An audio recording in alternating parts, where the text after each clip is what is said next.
Hello and welcome to The Print. I am Vaibhav Pant and with me we have Vasundhara Kashyap, who is a Tamilian actress as well as she's an author. She recently wrote her first book, The Accused.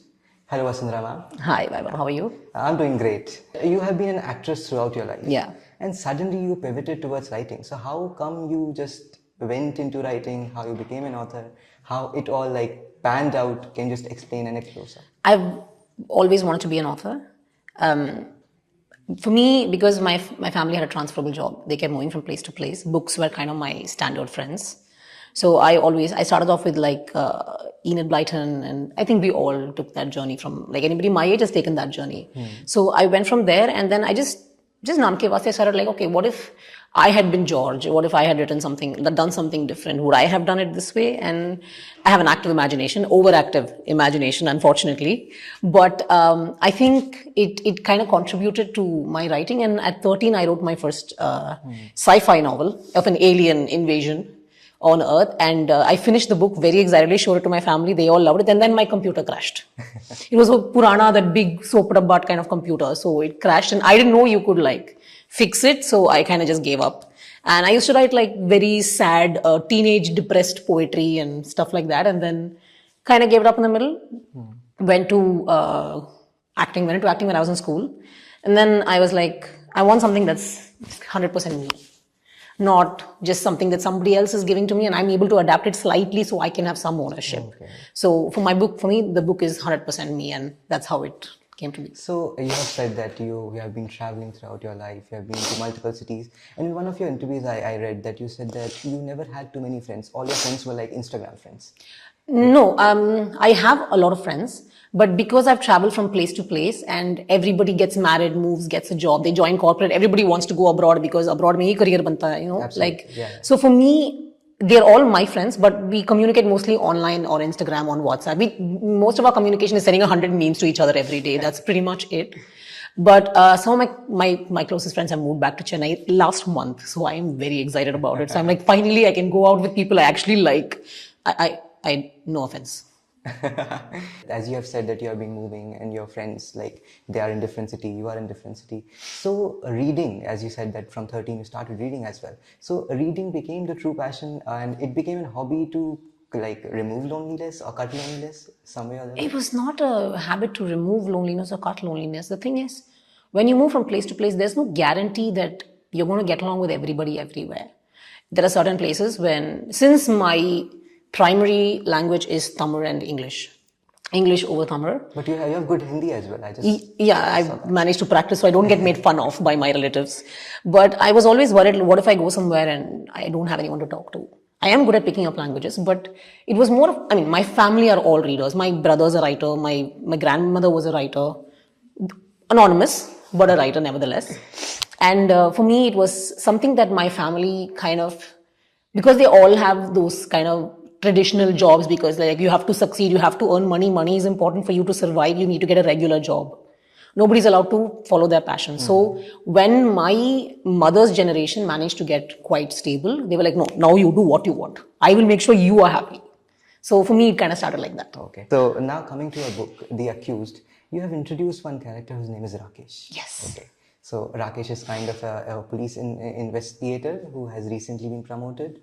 And when he's investigating, suddenly he finds out that the victim's wife used to be her crush, his crush. Yeah, the love of his life, first one that got away. And most importantly, he is also a married individual. So somewhere or other way, is this kind of going into the direction of cheating? And how you are navigating that? Will that have a good impact in society or not?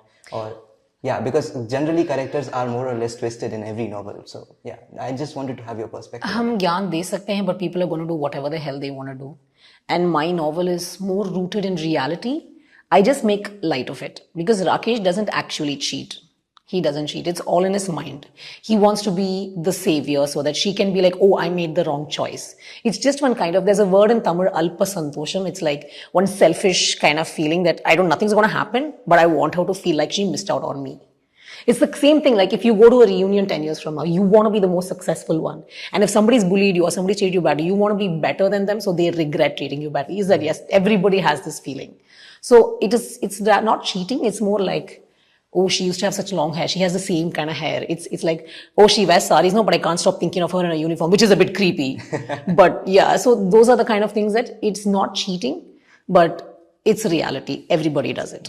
So, The Accused, Yes. the book, Yes. the real book.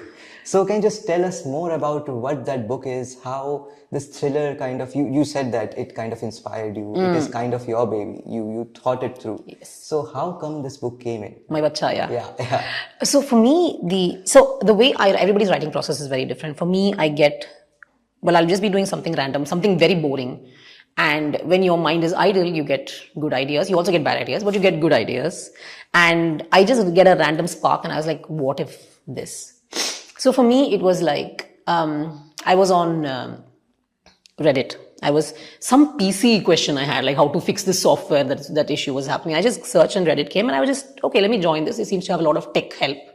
So I joined it, and then in one of the, the trending on Reddit page, there was a post that a woman had put up saying that, this is so unfair, blah, blah, blah. And there was a comment under that saying, I am a woman and I agree with him. What you're doing is wrong, blah, blah, blah. And then I was like, okay, this doesn't sound like a woman.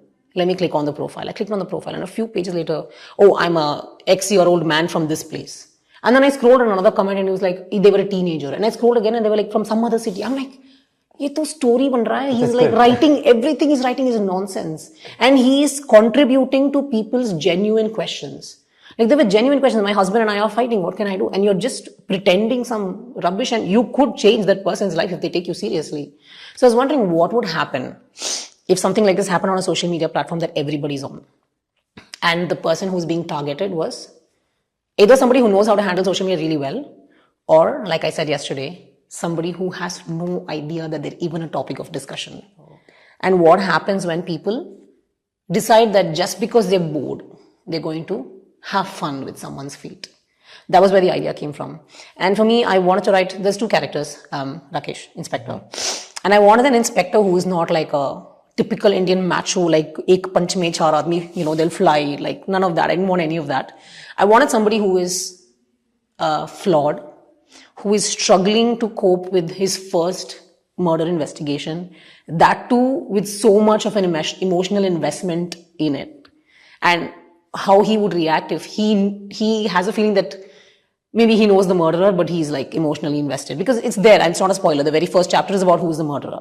It is the love of his life. So, not love of his life, first love, yeah. So how would he react even though he has a feeling that, oh my God, maybe I'm wrong? Would he actually do something about it? And then Pooja is an actress, a one-hit wonder who marries the producer that did her movie. And for her, she's now just the producer's wife. She ran away from home, went to Bollywood to become an actress, and she gave it all up the moment that she felt some security will be there. So it's like she's trying to reclaim her identity by trying to find someone to be. She's not herself. She wants to be someone. And then when she's also a target of trolls, she decides that, okay, once I have my own identity, I won't have to rely on anybody anymore. You have been a vocal feminist throughout Yes. your life. Okay? And you are working in a profession which like acting business and filmmaking mostly dominated by men. Yes. Mostly men. And they can be very brutal most of the time. So Yeah. I just wanted to ask that how you are navigating being an outspoken like woman who speaks on women issues, at the same time doing acting, getting so many jobs, doing great in your life. So how you're navigating both of them? I have had the pleasure of working with men, for the most part, who all have daughters. And it's something that I've noticed about men, especially men in the film industry. The moment they have a daughter, somehow they're suddenly a feminist. Somehow suddenly they're like, oh, this is my offspring. My DNA is there. She has to succeed. She has to be safe. She has to have everything that she sets her pretty starry eyes on. So suddenly overnight, these guys who have daughters are like, they treat their wives like most Indian men treat their wives. But the moment a daughter comes into the picture, they're like, I have to change the world. I'm going to make these kind of movies. I'm going to change everybody's mind. They become fantastic, which is not too much to ask, but it is also a bit unexpected because there used to be a time, I've heard stories from my family, there used to be a time when the daughter was not really valued. She was not valued. It was always the son who was more important. But now that they have a daughter, it's kind of like, suddenly this whole like, the dad wants a daughter kind of thing has come up. And I've had the kind of luck wherein maybe it's the scripts I've chosen, but I've chosen scripts where the female characters are very important, and that doesn't come from a misogynist. That comes from a man who is maybe a closet feminist. And I feel like the word feminist has become so supercharged these days. I think Richa was saying yesterday in the session, it's become supercharged, and these labels are just separating people. I think feminism is just, hey, if a guy wants to cry, let him cry. If a guy wants to stay at home, let him stay at home. If I want to work, let me work. That's pretty much what feminism is. You should be able to do what women have been told to do without being shamed for not being man enough. And women should be able to get everything they need without being told that they're not behaving feminine enough. Okay. So, are you aware about reclaiming our movement, which has been like panning around in our country anyway? No, can you explain? So reclaiming our is that there's a psychologist in our country who used to make videos about psychology, and Yes. her YouTube handle was awkward goat. Oh, yes. Okay. Yeah. Yeah. So she used to make videos and random people, like, because you have been a victim of trolling. We all have. Every single, I think even the most You random said person that is. being an actress, you have to be very thick-skinned, Yeah. because women, especially actresses, are much more visible in society, and therefore they are much more prone to such incidents. So in this regard, she used to get trolled a lot. She used to be called the R word. So in that incident, like, she got so triggered that later after some time, she started reclaiming that word. She said, yes, I am R. What are you going to do that? What are you going to do about it? So it kind of divided many women, especially, that they said that women who are who are literally going to that phase, like, mostly no one goes to prostitution for their will, with their will, but you are kind of demeaning those women by saying that, yes, I am the R. So what are your thoughts on it? I think that every single profession should be. I don't even know why this is a question. Like, you don't treat somebody badly because of a job they didn't necessarily choose to do.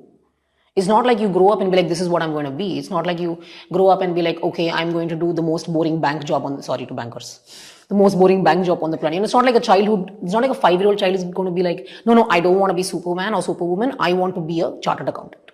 That is a parent's dream. So when every single job has got some space, there's a reason the job exists. And if you notice, it'll be the people who take advantage of the job that will be talking crap about it. So yeah, I don't get math. That's why I make fun of my chartered accountant friends and my relatives. But it's not a comparison, and I know I'm making light of it because I feel like it should not be a serious thing. Okay. In the sense that, jo bolna hai bolo. I don't give a damn. The moment you stop giving them fuel, they will vanish. At the end, I would say that thank you very much. Yeah. And keep watching The Print.